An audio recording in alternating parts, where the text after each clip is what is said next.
Hello and welcome to On the House, the podcast where we talk about movies, TV shows, and video games, because hey, whatever we want to talk about, it's on the house. And folks seem to really enjoy our last watch along, so we're definitely going to be doing some more of those in the near future. But first off, we're going to take a look at one of Dave's picks, Thomas the Tank Engine. Dave, do you have anything you want to say before we start? Yeah, as a little kid, like this was like the biggest thing for me. Like I got all the toys, I had all the tapes, and we even because I lived near a city that had one of those railroads that did those like day out with Thomas events. Like I went once when I was like maybe 5 or 6, Oh, nice. and like I just picked this story because it was as a little kid one of my favorites, and we'll get to hear the narration of George Carlin, which his voice actually works for this kind of thing. Surprisingly well considering what he's known for. Am I supposed to get that reference? Oh, do you not know George Carlin's stand-up?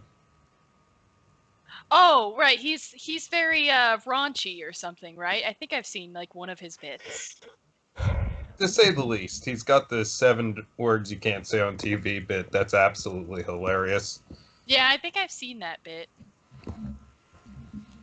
Okay, so Let's get I'm ready started. when you guys are.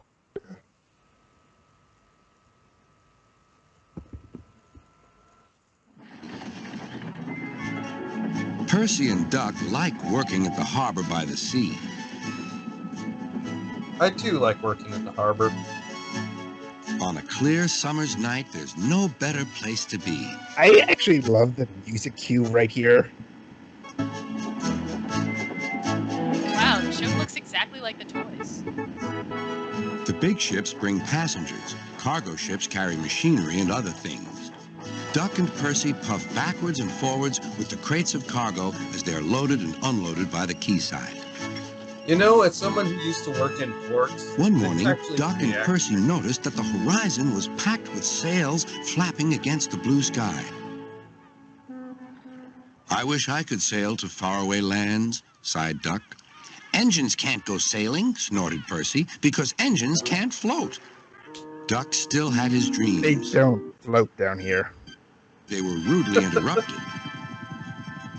You know, with this being George Carlin, I can't help but think there are several words Wakey, you can't wakey, say hovered on Harold. Thomas the Tank. I'm looking at the boats, replied Fart, Duck. turd, dump. That's the regatta. Lots of boats, lots of races. Great fun. I hover around in case I'm needed. Do you go to the horizon? Asked Duck. Yes, and beyond. I didn't know there was a beyond, whispered Percy. Do you go to other places at sea? Continued Duck. I like how you can see the Certainly. person. I can land on ships, you know. Anywhere, anytime. Goodbye. Duck sighed. Certainly, I can land on ships, you know. Goodbye. Got up What all kind of day. conversation was that? Percy lost patience. Well, Duck, I'd rather have my wheels on solid ground. Our rails can take us to all the places we could ever wish to see. What a buzzkill. That's an emergency, called Duck's driver. I'll check with the harbor master. That guy's face looks awful. He returned. Yeah, they used models to make this. This wasn't a cartoon in the technical sense. Next station. Harold's It's bringing actually you now. very weird. I'm Come on. showing you that guy's face. Stop it. With the faces becoming aggressive.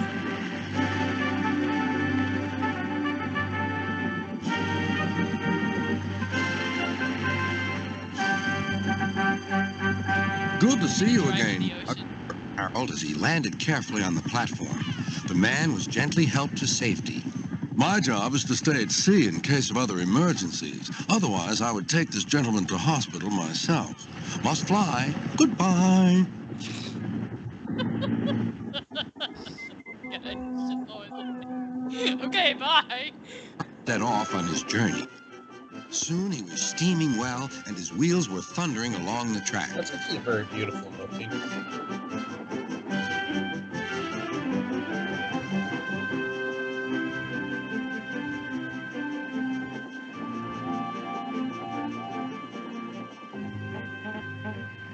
When they reached the station, the man thanked everyone, and Bertie got ready to take him to the hospital.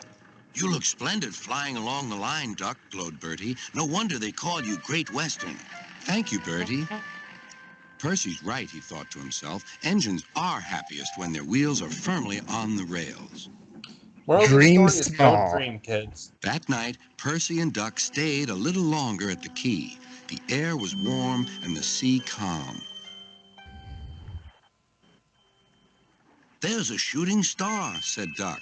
Don't be daft, laughed Percy. It's Harold. Look, he's hovering overhead. Something fluttered down towards Duck. His driver caught it. It's a flag from the regatta. Harold's giving it to you as a present, Duck. That was kind of Harold, whispered Duck. He may have whirly arms instead of wheels, but he seems to understand just what an engine needs. Duck still wonders about the lands beyond the horizon, but I think he knows that sometimes the best travels are those we can only dream about. Don't you?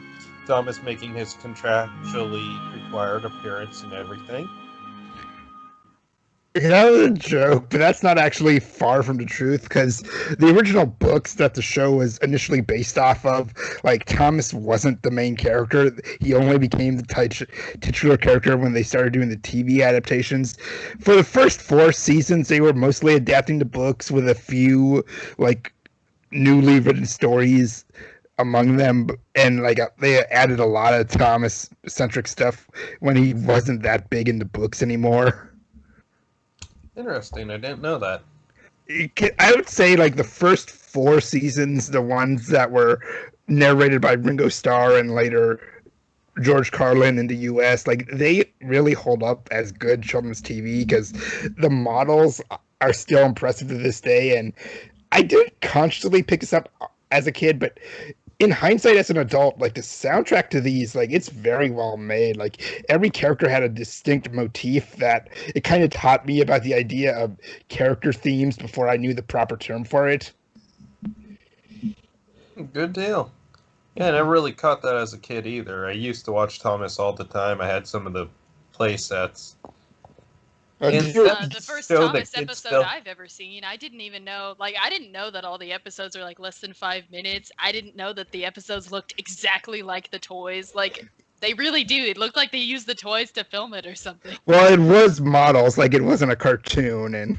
Right, yeah. Well, I knew it was models. It just kind of struck me that, wow, this looks exactly like the toys I saw in the store. Like, and because I did have, like, some of the toys. I don't think I ever had, like, the actual Thomas the train engine, but I had, like, some of, like, the pieces or whatnot that I would play with. But I think what struck me the most about this episode, though, is the very ending. Like, I don't think they really built up to the moral a whole lot, but I like the end where it's like, sometimes the best adventures are the ones in our dreams. And I'm like, actually, that's, like, so true, because some of the best adventures I've been on are when I've just been, like, daydreaming for 2 hours about being a werewolf or something.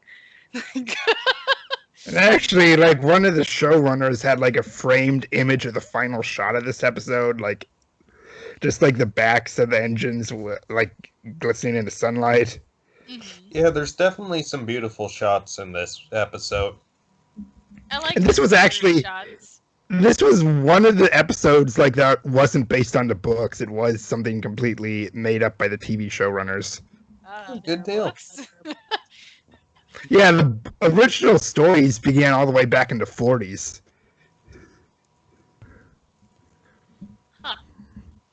And I guess that that does explain why they're about trains, though, because I mean trains really aren't much of a thing anymore. I mean they're a thing, but they're definitely not something that is in the public consciousness so much. And you It's can more actually like, find- oh man, it's so annoying. I live near the train tracks or something like that.